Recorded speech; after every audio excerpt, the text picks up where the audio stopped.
Boa noite, meus irmãos. Sejam todos bem-vindos ao canal da Casa Espírita Estrada da Luz. Meu nome é Mário Henrique, eu sou o convidado da noite para esse estudo e aguardo a chegada de mais os amigos que vêm participar conosco. Sejam todos bem-vindos. Faltam alguns minutinhos para nós começarmos. Sejam todos bem-vindos à Casa Espírita Estrada da Luz, do qual eu faço parte como amigo que sou e fico muito feliz toda vez que eu posso participar de alguma forma, seja assistindo, seja fazendo algum estudo, seja indo me socorrer dos amigos que lá trabalham, socorrer do plano encarnado e do desencarnado.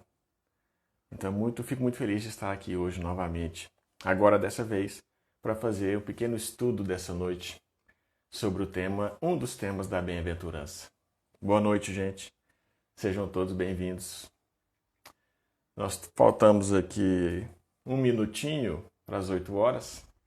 Eu vou aguardar regiamente o horário para nós fazermos uma pequena leitura de uma mensagem e nos prepararmos para fazer a prece e depois em seguida o estudo. Vocês estão me escutando bem? O microfone está funcionando? Está tudo funcionando bem?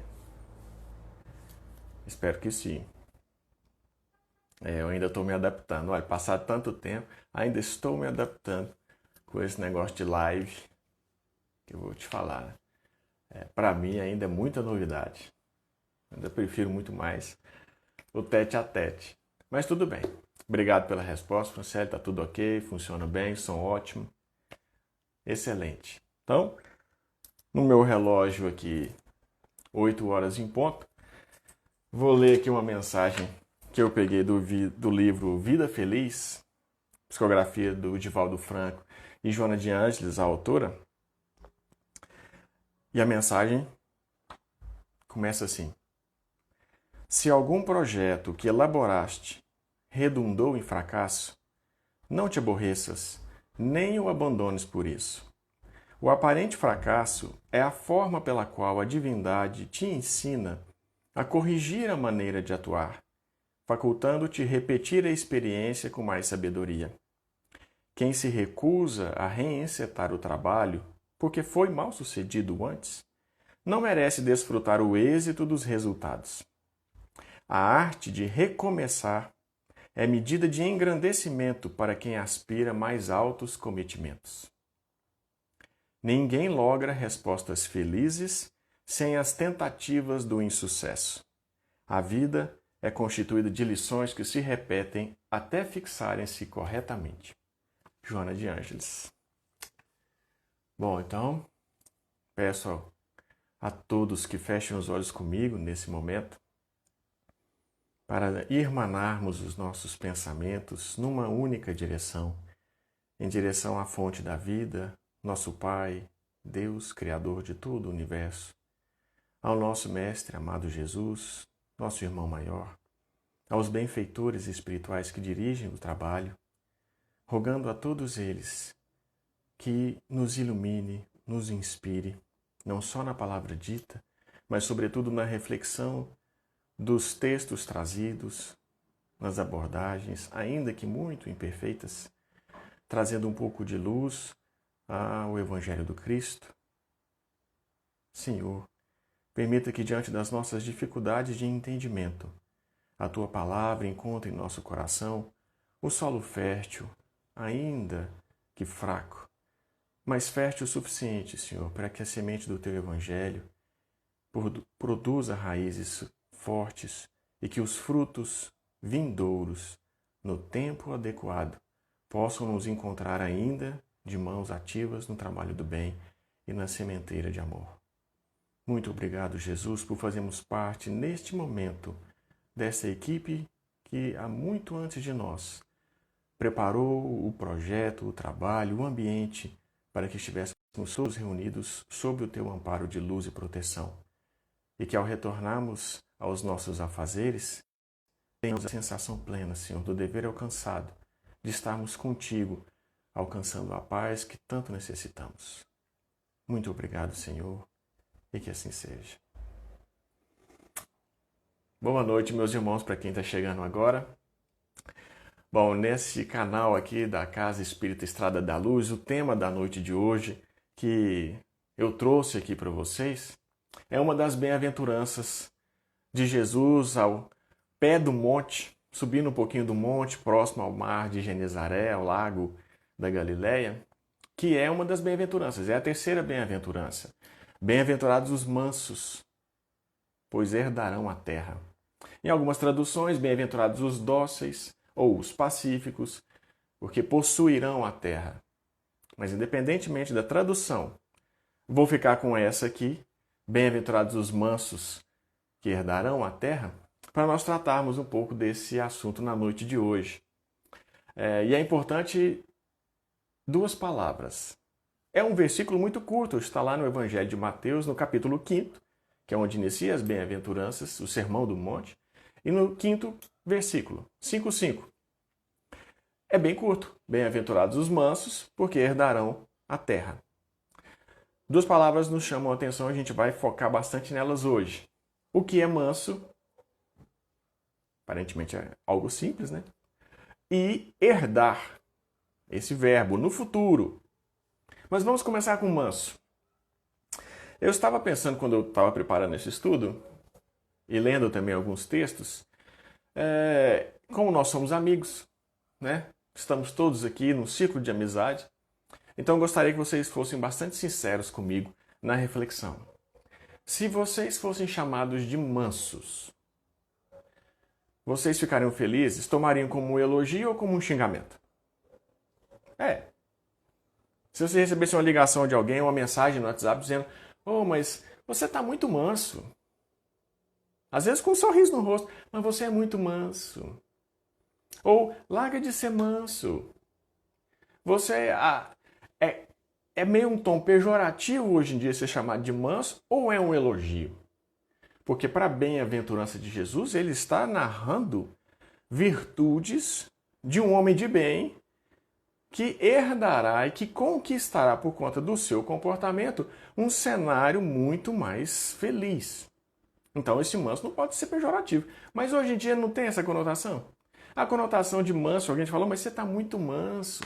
Larga de ser manso. A gente sempre associa já rapidamente com aquela pessoa devagar.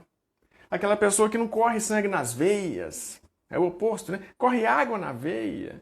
Aquela pessoa que é lenta. Aquela pessoa que é preguiçosa. Aquela pessoa que gosta de ficar se escondendo, é covarde. Não é isso? Não é essa a acepção atual que a gente tem de manso? Mas o que é manso?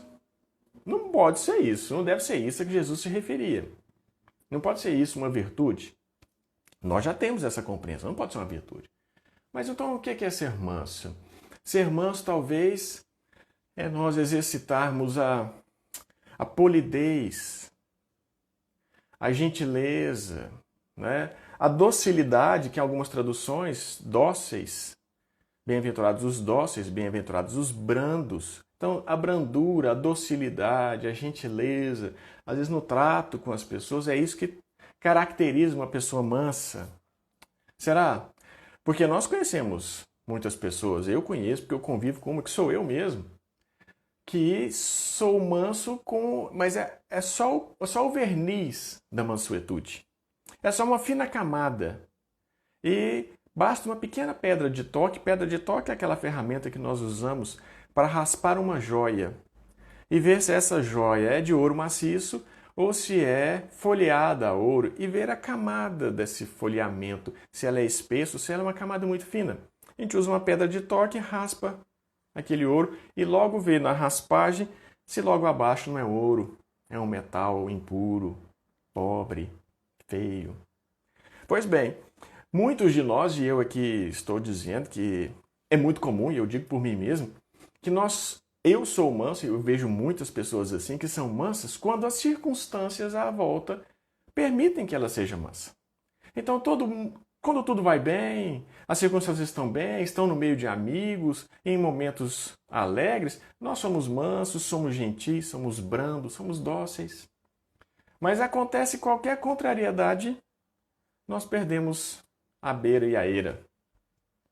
Nós nos desequilibramos. E esse desequilíbrio pode acontecer de várias maneiras, varia de pessoa para pessoa e de comportamento para comportamento. Para algumas pessoas, olhando para elas, aparentemente nada se desequilibrou, mas ela recebe uma atitude que ela toma como uma ofensa, como uma agressão, intencional ou não, e ela não tem, às vezes, coragem de redarguir, não tem coragem de se posicionar, não tem coragem, às vezes, de revidar de forma violenta. E olhando para ela, ela aparentemente está impassível, mansa. Mas, nossa, como é que ela consegue escutar isso de alguém e não revidar, não falar nada? Mas por dentro, às vezes, isso é muito comum, ela está implodindo de raiva. Queria falar um monte, mas não fala. Que é uma outra categoria de mansos, aquelas pessoas que não podem exercer a autoridade com os estranhos ou com as pessoas com quem trabalha, mas dentro de casa é um tirano. Dentro de casa se ufaniza, se orgulha de dizer: aqui eu mando e aqui eu sou obedecido. Mas também se esquece de complementar: e também sou detestado. Como está desse jeito narrado no Evangelho segundo o Espiritismo, capítulo 9. Título do capítulo: Bem-aventurados os mansos e os pacíficos. E lá há exatamente essa interpretação, que muitos de nós somos mansos fora de casa, com quem nós não podemos exercer algum tipo de autoridade, mas dentro de casa nós somos tiranos. Ou então, também lá narrado no Evangelho, esse primeiro exemplo que eu dei, que é o meu próprio exemplo, que tem um verniz de mansuetude. Mas acontece qualquer coisa, alguém nos fecha no trânsito, alguém nos dá o troco errado numa compra que a gente fez. Alguém desliga o telefone na nossa cara. Olha que desligar o telefone na nossa cara, eu não estou sequer dizendo a intenção da pessoa. Às vezes a ligação caiu, mas nós já recebemos aquele estímulo de forma violenta. Mas nós nos desequilibramos ou muitas vezes nós nos escondemos e mantemos aquela face de que está tudo bem. Não, está tudo bem. É assim mesmo, acontece, né? Ainda mais nós que estamos aqui tentando exercitar a mansuetude, porque a mansuetude nos dará a herança da terra, como diz a bem-aventurança de Jesus. Então, eu penso, a gente precisa exercitar essa mansuetude para conquistar essa terra. Então, eu preciso pelo menos ter o verniz, segurar. Eu tenho vontade de reagir, mas não reajo. O Richard Simonetti, saudoso Richard Simonetti, ele dava um exemplo de um versículo um pouco mais à frente, mas é bem a história. Um versículo um pouco mais à frente desse próprio capítulo de Mateus, capítulo 5, lá no versículo 39, quando ele diz mais ou menos assim: Jesus ainda conversando com os discípulos no monte de frente ao mar de Genezaré, dizendo mais ou menos assim: em verdade vos digo que não, como é a mesma expressão, que não revedardes com o mal quem vos ofender. É mais ou menos assim, agora está me fugindo. Mas a frase, o versículo seguinte, todo mundo conhece. Se alguém lhe bater na face direita, oferecei-a a outra. Oferecei a outra. E aí ele conta, o Simonetti conta, de um palestrante espírita, narrando sobre esse versículo, comentando, portanto, sobre esse versículo, e ao terminar de ler esse versículo, se alguém lhe bater a face direita, oferecei a outra. Ao terminar de ler esse versículo, eis que alguém sobe, que estava sentado na plateia, vai até esse palestrante e lhe dá um tapa no rosto. Ele ficou chocado, mas ele tinha acabado de ler aquele versículo. Então ele lentamente vira a outra face esquerda e toma outro tapa. E aí então acontece uma surpresa, um inusitado. O palestrante pula do púlpito em cima do agressor, derruba ele no chão, lhe dá um monte de soco e pontapé. E as pessoas então correm para acudir, sabe-se lá se é o palestrante ou se é o frequentador do centro, separam aquela briga e perguntam para ele, né? Mas que atitude é essa? Nós não entendemos essa atitude. Ele disse: olha, o que o Senhor disse é para oferecer a outra face se alguém lhe bater. Eu ofereci. Agora ele não diz nada depois se a pessoa reincidir no erro. Aí é por conta nossa. Eu achei que ele estava abusando, merecia uma correção e assim eu fiz. É uma brincadeira do Simonetti para chamar a atenção de que esse palestrante e nós mesmos interpretamos mal essa figura que o Cristo colocou de oferecer a face direita, à esquerda, quando já tinha apanhado na direita, que é a figura de não revidar o mal com o mal, de jamais nos rebaixarmos com o nível do agressor, porque não faz sentido. O Evangelho não nos ensina isso. O Evangelho nos ensina a ser manso. Mas então, o que é manso? Porque está distante de nós. Porque nós nos identificamos com esse palestrante espírita que tomou 2 tapas na cara e depois foi lá revidar. Ele tomou o primeiro. Nós, muitas vezes, no primeiro tapa já íamos revidar. Ele ainda ofereceu a face para tomar o segundo. Mas então o que é essa mansuetude?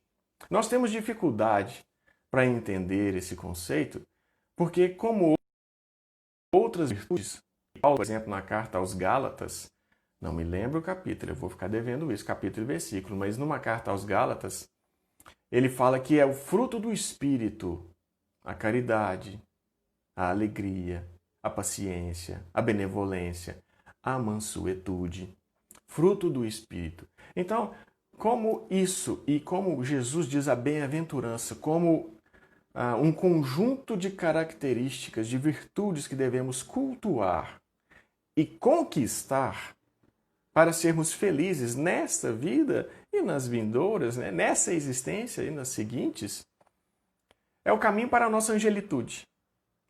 Como nós estamos mais próximos da origem da animalidade e essa sensação de matar ou morrer, de fugir ou atacar, que é tão própria dos animais pelo instinto de conservação, é tão mais próximo de nós, nós temos dificuldade em entender aquilo que ainda é distante, esse conceito de angelitude, essas virtudes necessárias para ter essa angelitude. Mas nos identificamos com mais facilidade do que aquele que é do início. Na nossa origem, uma origem da criação ainda com muita animalidade, com muito apego à matéria e às reações instintivas que nós temos.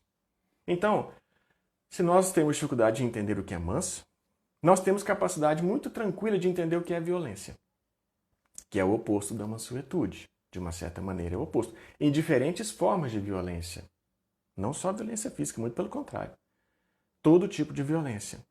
E nós cultuamos essa violência. Por isso que nós conhecemos tão bem. Porque desde que o mundo é mundo, desde a antiguidade, antes que a história fosse escrita como história, provavelmente há sempre a figura do conquistador, a figura do herói, a figura do combativo, a figura do destemido, é a figura enaltecida pela história humana. Alexandre Magno, Júlio César, Gengis Khan, Hitler, Napoleão Bonaparte, o Império Persa de Ciro, tudo isso na história é narrado uma história de conquista. E a conquista tomada pela força, pela agressão, pela violência. Essa é a história enaltecida de todos os tempos. E nós estamos tão distantes da angelitude que a gente conhece muito mais esse clima próprio nosso, que é o clima da violência. Não é o clima da natureza perene humana, mas é o clima da atual natureza humana.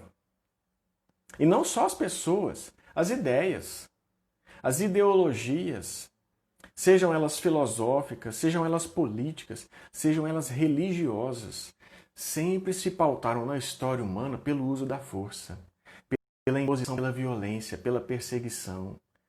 Vide o nosso próprio, exatamente, vou citar sobre o Gandhi daqui a pouco. Vide o nosso próprio meio, cristianismo. O cristianismo, como movimento humano que é, não é? É um movimento formado por seres humanos, portanto falíveis, seguidores do Cristo, mas com muita dificuldade de entender o Cristo. O próprio cristianismo foi um movimento religioso que perseguiu, trucidou, matou milhões de pessoas. Não só o cristianismo, outras ideias também assim o foram, outras religiões também o foram. Na economia, nós vemos a violência quando grupos econômicos expoliam milhões de pessoas com o desejo de enriquecer rápido. E aqui eu vou começar a usar algumas palavras para ligar com aquela outra do versículo, que é o herdarão. Falamos de mansuetude, mansos, e agora eu usei a palavra rápido, que está relacionada a tempo. E esse versículo eu quero chamar a atenção para vocês no que eu pude entender, do pouco que eu entendo, é a relação em que Jesus coloca entre os mansos e o futuro e o tempo. Nós, sejam por ideias, seja por caminhos pessoais, escolhas pessoais, nós optamos pela violência com muita facilidade. E assim é de tempos, sempre de tempos imemoriais fazemos isso. A pergunta é, estou colocando o relógio aqui para não me perder no tempo. No tempo, falando sobre o tempo. Por que nós optamos pela violência? Que é a antítese da mansuetude. Porque desde sempre nós optamos pela violência. Vocês têm uma sugestão, uma dica? Eu vi uma palestra do Haroldo Dutra falando sobre esse tema de mansuetude e ele falou a frase que eu vou dizer daqui a pouco, que na hora eu fiquei um pouco desconfortável com ela, mas eu concordo. Uma das razões, talvez a principal, de que a gente sempre opta pela violência nas maneiras de resolver os nossos conflitos, sejam pessoais, sejam coletivos, é porque a violência funciona. Ela funciona a curto prazo. Ela tem muitos efeitos colaterais, tem muitos malefícios, ela é bastante limitada, mas a curto prazo ela funciona. E é por isso que a gente sempre escolhe. Nossa, mas se pensar assim, fica parecendo que a gente gosta da violência e vira e mexe a gente se apega nela. Mas eu estava pensando em mim mesmo para tentar identificar comportamentos assim, pelo menos dois. Um do ponto de vista individual. Quando eu fico doente, e ver se vocês agem assim também. Quando eu fico doente, é às vezes um processo de uma doença natural. Uma doença que vem com o tempo. A palavra tempo. Um processo degenerativo. Eu já passei dos 40. E todo mundo fala, ó, depois que passar dos 30, o negócio você vai ver como é que o bicho pega. Depois dos 40, 50, 60, 70, aguenta. Porque é ladeira abaixo. E então eu lido hoje com dores no corpo que eu sequer sabia que alguma parte do corpo poderia doer. Descobri agora, depois dos 40. E às vezes quando eu tenho alguma dor assim, algum processo degenerativo qualquer, seja ele qual for, o que eu busco de imediato é uma solução rápida. Se tiver alguma solução rápida, ainda que ela seja um pouco mais agressiva, eu geralmente opto que é para resolver logo. Eu quero resolver logo. Isso, estou dando um exemplo pessoal, numa doença. E nós vemos isso muito na casa espírita, por exemplo. As pessoas chegam e elas chegam com problemas e elas querem resposta para ontem. Procuram um atendimento fraterno, trazendo às vezes um problema que vem se acumulando ao longo de existências, de encarnações, e querem a resposta e a solução para amanhã. Muitas vezes nós trazemos os nossos obsessores e quando a gente descobre que é um obsessor, minha Nossa Senhora, eu quero me ver livre dele logo. Quando a resposta não é para se livrar dele logo, é para trazer ele junto e melhorar junto, crescer junto. Se ele não quiser acompanhar, depois ele se afasta, porque não mais se afiniza. Mas nós tendemos para uma solução imediata. E isso, estou dizendo, um comportamento pessoal, mas também no comportamento coletivo. Quando nós, como nação, como um estado ou uma cidade, pensa em época de eleição. Quando nós estamos vivendo num clima, numa época estável, tranquila, com estabilidade mesmo, com emprego, com renda, com justiça social, nós optamos, geralmente, por candidatos políticos que almejam aquele posto com um discurso condizente, um discurso de conciliação, um discurso de estabilidade, de manutenção da paz social. Mas o contrário também acontece.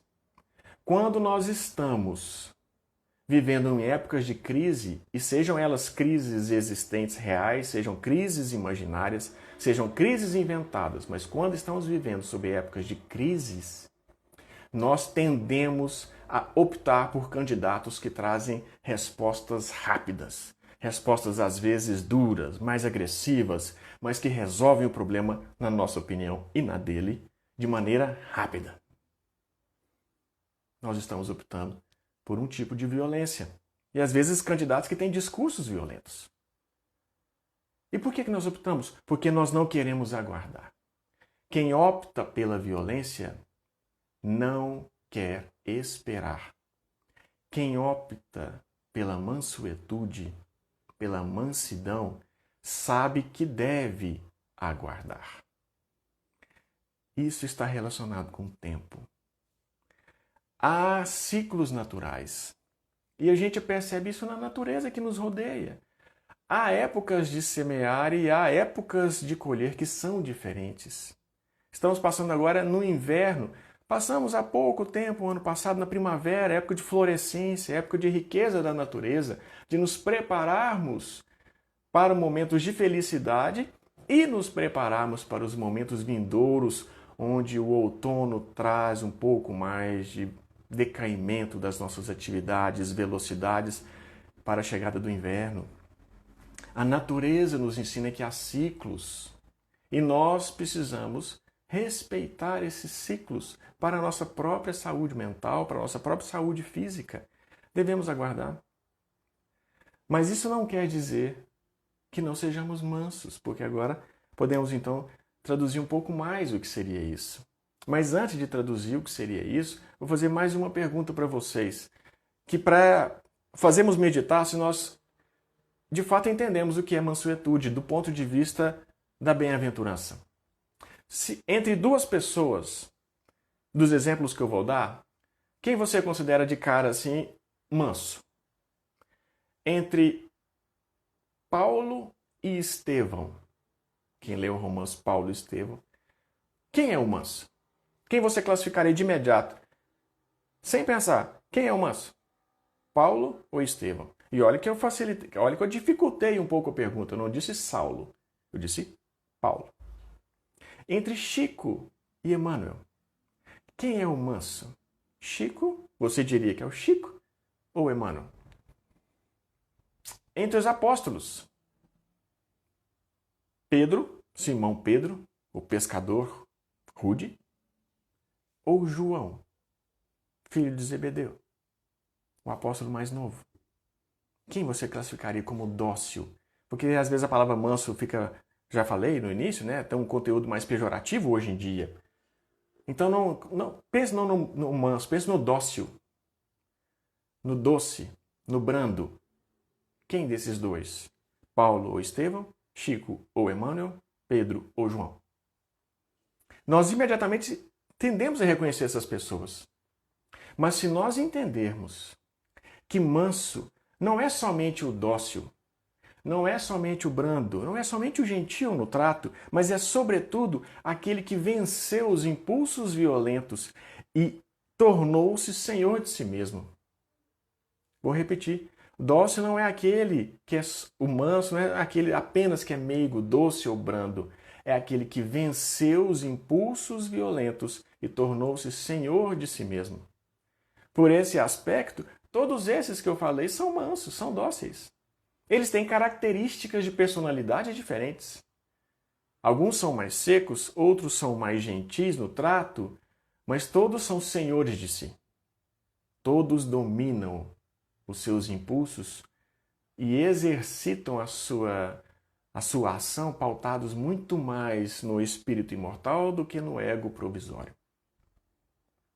A gente pensa, claro, no Emmanuel. Emmanuel é uma pessoa, né? Um espírito duro, um espírito assim, disciplinador. Se eu pudesse escolher um mentor, eu queria um que fosse mais leve, né? Uma meimei, que a gente pensa numa uma docilidade, uma doçura de criatura. E Emmanuel a gente pensa, não, mas é tão disciplinador, às vezes ele é meio duro. Mas todos são senhores de si. E, para ficar num exemplo que foi dito aqui pelo René que passou do Gandhi, e para tratar um pouco daquilo que foi falado aqui de violência e de mansuetude, e o que é, portanto, essa mansuetude, há uma ocasião que foi também narrada pelo Haroldo nessa palestra, uma ocasião em que o Gandhi caminhava junto com aquela multidão pelas ruas de uma cidade da Índia, num movimento de paz, num movimento de autocontrole, pedindo, e ele, à frente da multidão, pedindo que ela que não se exaltasse. quando eles encontram uma barreira policial.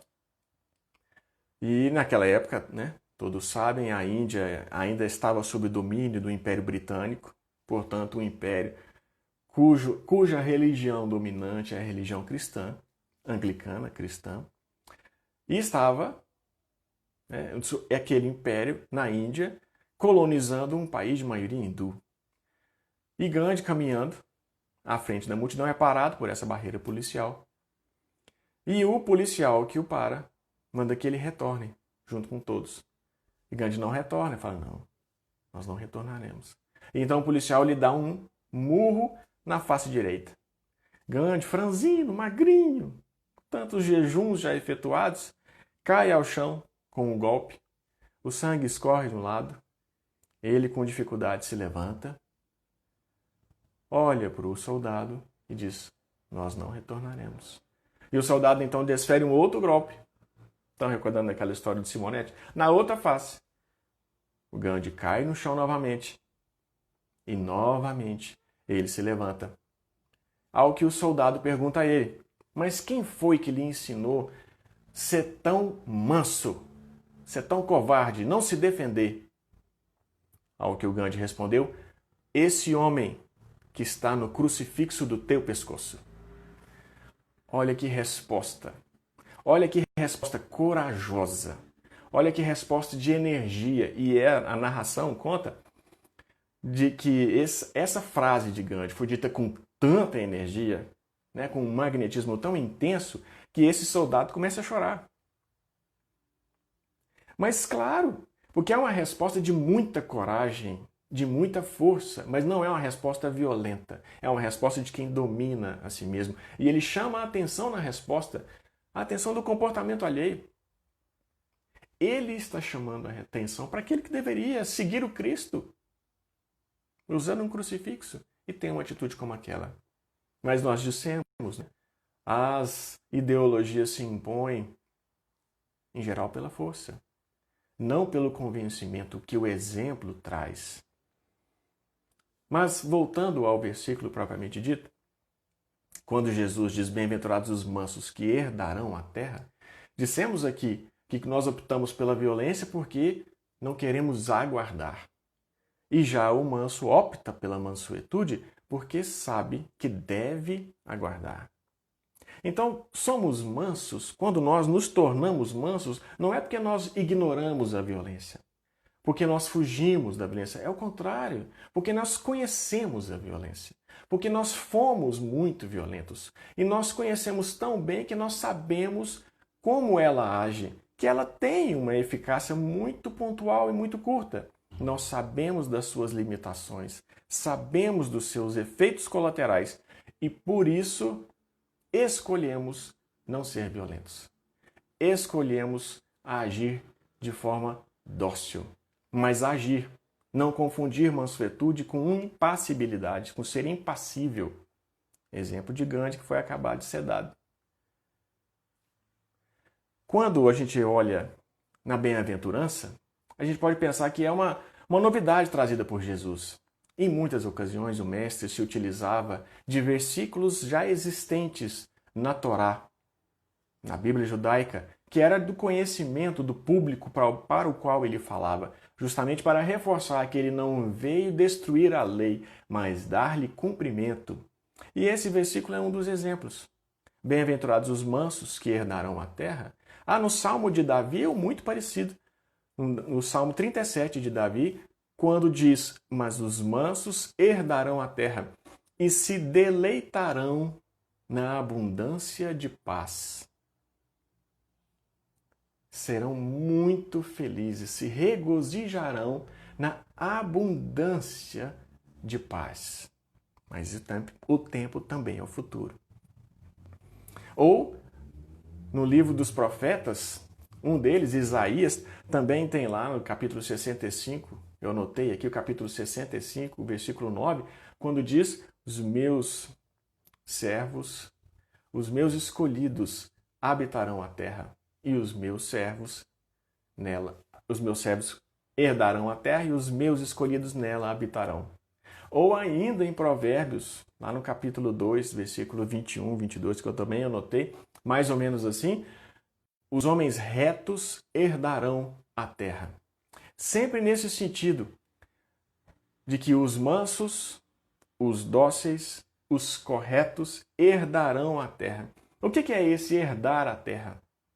Uma possível explicação é porque desde tempos imemoriais, dissemos aqui, os homens conquistam a terra, seja a terra propriamente dita, a terra física, o solo, ou as nações, ou povos, conquistam por meio da força, por meio da violência. E Jesus vem inaugurar, mais uma vez, resgatar um conceito já na lei judaica, resgatar um conceito de que não é assim, de que a terra propriamente será herdada por aqueles que são mansos. Aqueles conquistarão a terra, aqueles que forem dóceis, aqueles que forem brandos, aqueles que souberem usar do tato e não da violência para conquistar. Mas nós podemos pensar, nossa, mas isso vai demorar demais. Isso vai ser muito lento. E vem, portanto, essa primeira forma de interpretar junto com a segunda, que é dela consequente, que é a visão espírita. A visão da reencarnação. Isso é uma prova, inclusive, até da reencarnação, uma prova indireta, porque é um tempo futuro. E a terra será herdada pelos mansos, porque a própria terra também evolui. E evolui por meio da evolução dos seus habitantes. E essa evolução também obedece uma lei natural, um tempo, uma sequência de ciclos. Em alguns momentos, os ciclos se aceleram e nós vemos fases de transição, como as que estamos passando nesse momento. Em alguns outros momentos, os ciclos mudam e temos fases mais estacionárias. Mas a Terra evolui. E essa Terra evoluindo, nela permanecerão habitando, em sucessivas encarnações, aqueles que se afinizem com o novo clima, a nova atmosfera espiritual dessa Terra, que é uma atmosfera de espíritos mais evoluídos no saber e na moral.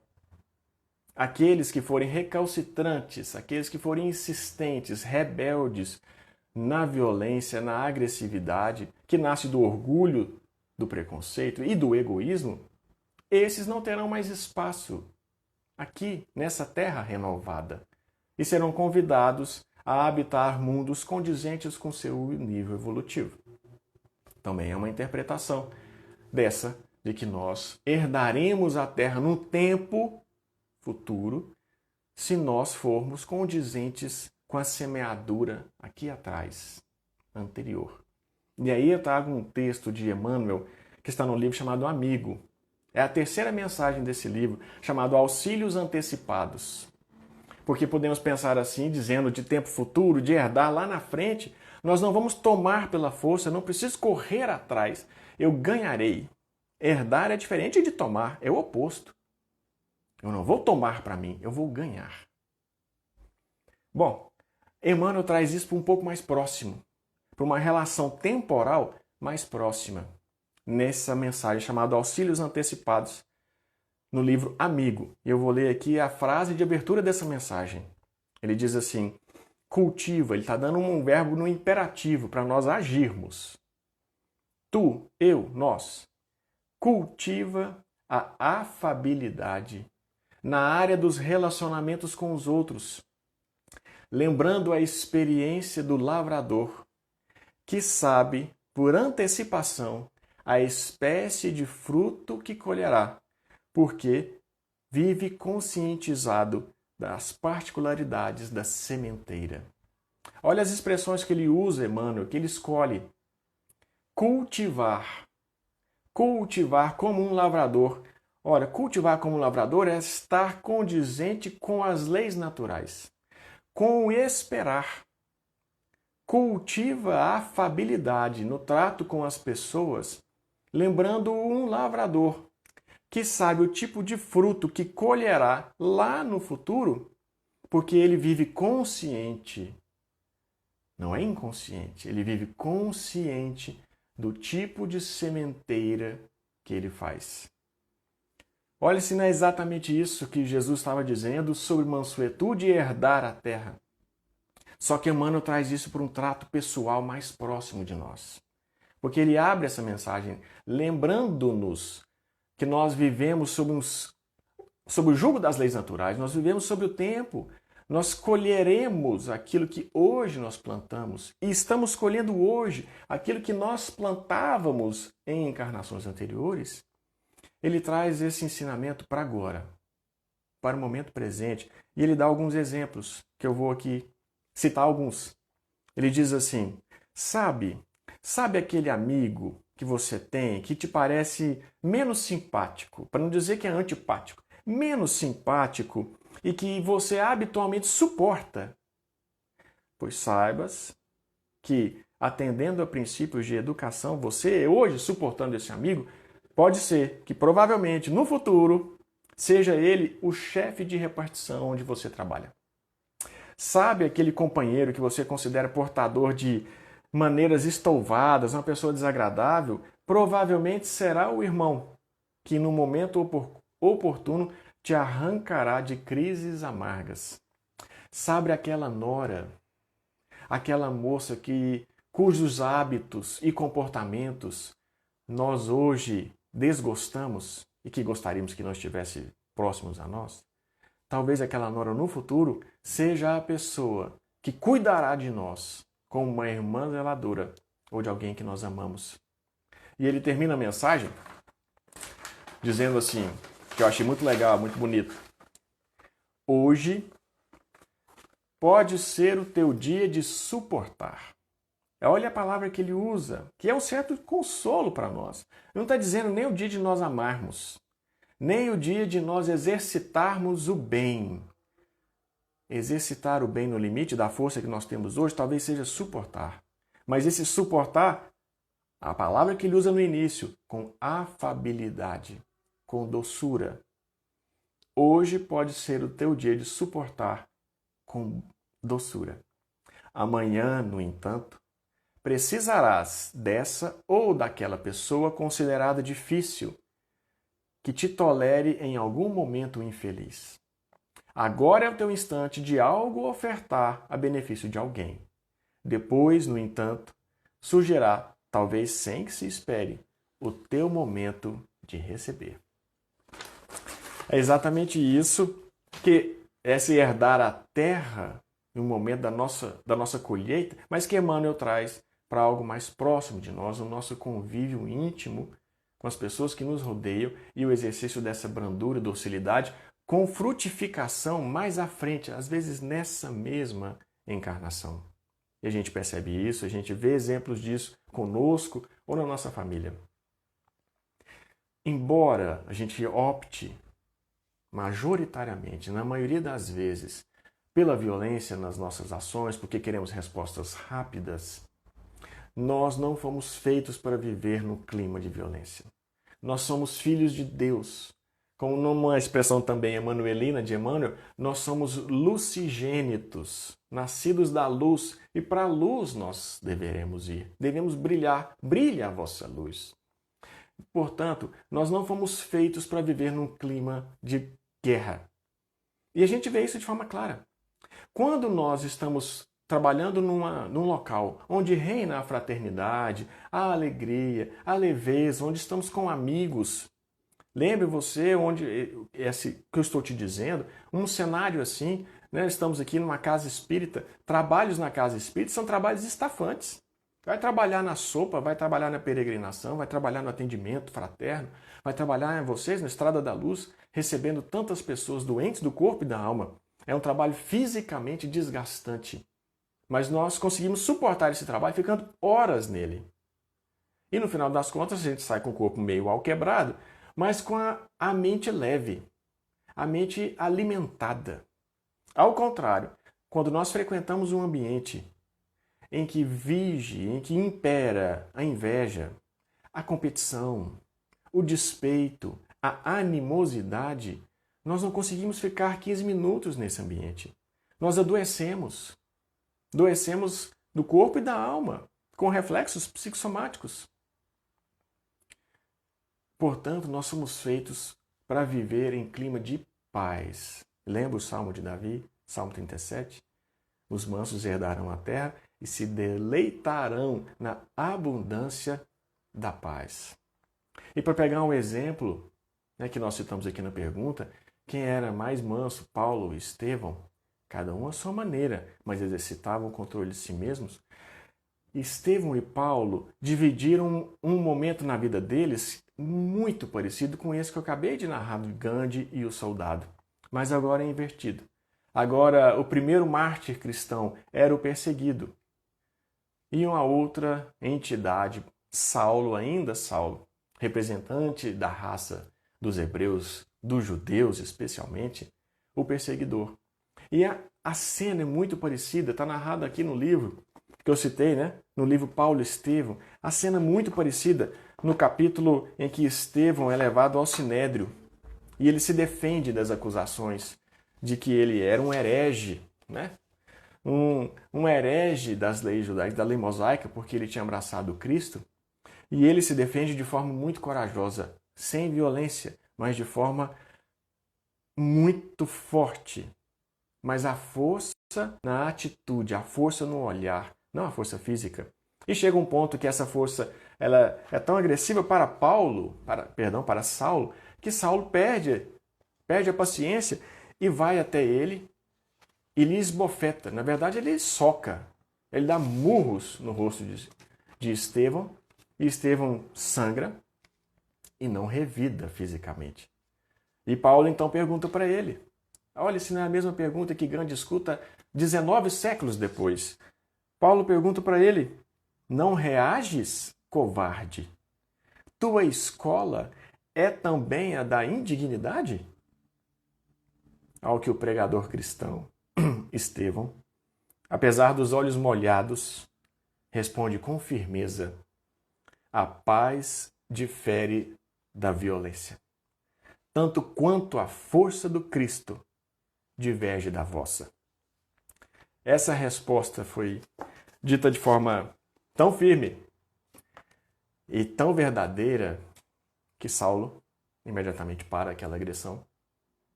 Depois, Estevão é levado ao suplício por apedrejamento, é o primeiro mártir do cristianismo, morto em pedradas.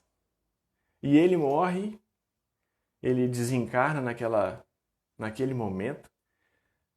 E naquele momento, Saulo era o exemplo da força física, era o exemplo da força ideológica, era o exemplo da perseguição, o exemplo da violência.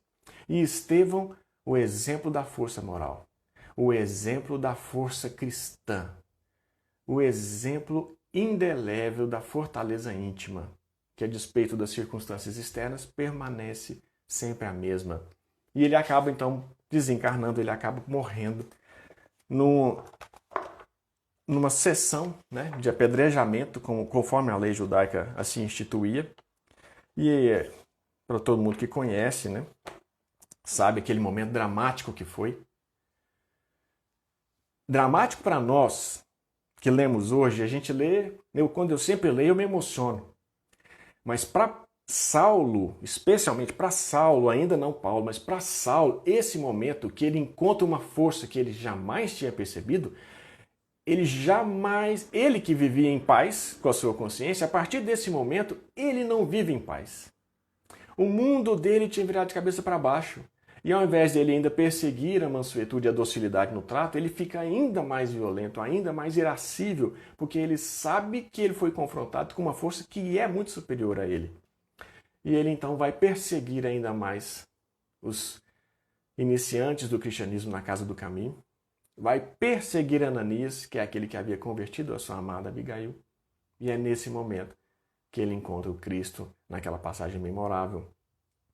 Mas antes disso, ele já tinha percebido um retrato que marcou a alma de Saulo, nunca mais saiu da frente dos seus olhos.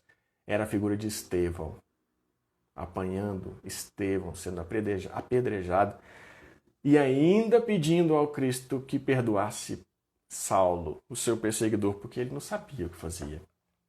E nesse momento, nessa passagem do livro, eu aqui encerrando já esse estudo, já estamos nos encaminhando, né, para quase 9 horas, eu gostaria de encerrar a prece, fazer a prece, com uma prece que foi feita, mas era uma música entoada pela família de Gesiel, que era o nome de Estevão, e Abigail.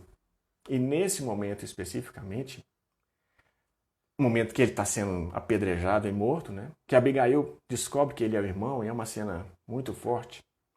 Ele pede a Abigail, momentos antes de desencarnar, que ela cantasse aquela música que eles cantavam quando eram jovens e que haviam cantado quando o pai deles tinha sido também martirizado, também por perseguição, só que dessa vez romana. Sempre a relação entre a violência e a mansuetude. E aí, encerrando aqui esse estudo, gostaria que vocês, todos nós, fechássemos os olhos, porque eu cantarei, quer dizer, naturalmente não cantarei, eu narrarei essa que todos conhecem, mas é uma passagem muito bonita, à guisa de prece, porque ela é uma prece. E é uma prece para esses momentos de crise que nós às vezes passamos e tendemos a optar pela violência como forma de solução, porque não temos a fé e a certeza de que a resposta de Deus virá no momento certo.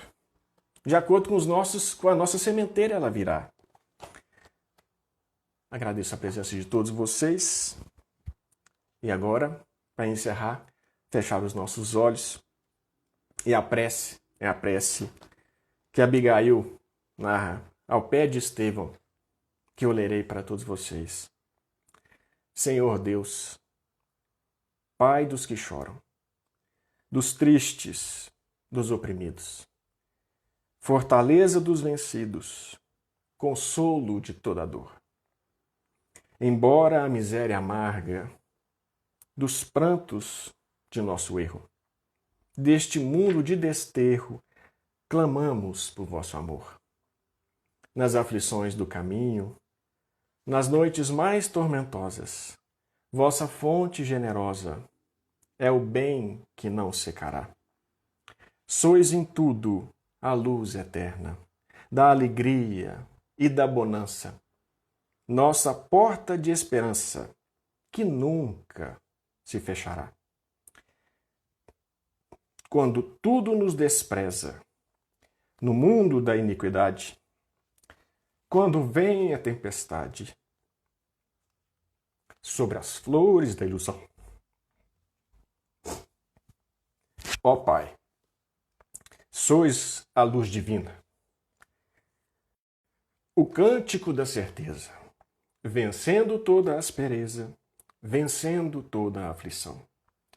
No dia da nossa morte, no abandono ou no tormento, trazei-nos o esquecimento da sombra, da dor, do mal, que nos últimos instantes sintamos a luz da vida, renovada e redimida, na paz ditosa e imortal.